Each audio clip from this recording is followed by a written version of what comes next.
With good news for today from Baptist Press, I'm Brandon Porter. Hispanic churches in the U.S. face unique challenges, but are finding success in building community within their congregations and reaching those outside their walls. Lifeway Research partnered with 24 denominations and church networks to include what is likely the largest number of Protestant Hispanic congregations in the U.S. to ever be a part of a single research study. The study reveals a picture of Hispanic churches that are newer, younger, and more effectively evangelistic than the average U.S. Protestant church. Most Hispanic Protestant churches have been established since 2000, including 32% founded in 2010 or later. Fewer than 1 in 10 trace their history prior to 1950. You can read the full study at our website, baptistpress.com. Even as a new storm system sweeps across the U.S., disaster relief workers are busy in Alabama, where they continue to help churches and residents affected by last week's storms in and around Selma. Many churches in the area said they received word that churches hundreds of miles away were collecting love offerings and seeking ways that they could help the churches whose buildings were damaged or destroyed by the storms.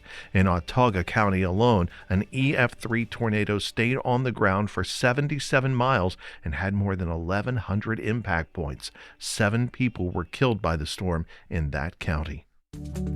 Good News for Today is made possible through our friends at the Voice of the Martyrs, a nonprofit organization that serves persecuted Christians around the world. Founded in 1967 by Richard and Sabina Wurmbrand, VOM is dedicated to inspiring believers to deepen their commitment to Christ and to fulfill His Great Commission, no matter the cost. Find out more and sign up for their free monthly magazine at vom.org/good news.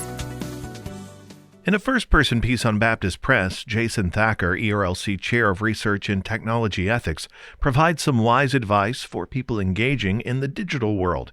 First, he says, as our teenagers and families participate in these online movements, we need to stop and examine our motivations for participating in them.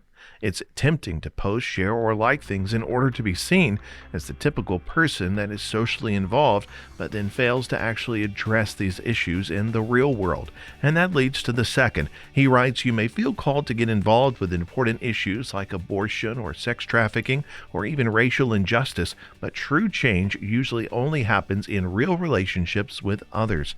He encourages people to find reputable and gospel-centered organizations that they can partner with to help in their community as they try to move the needle on these important issues. You can read his full piece at baptistpress.com. While you're there, make sure to sign up for our morning or afternoon email to be delivered to your inbox free of charge. It's at Baptist Press.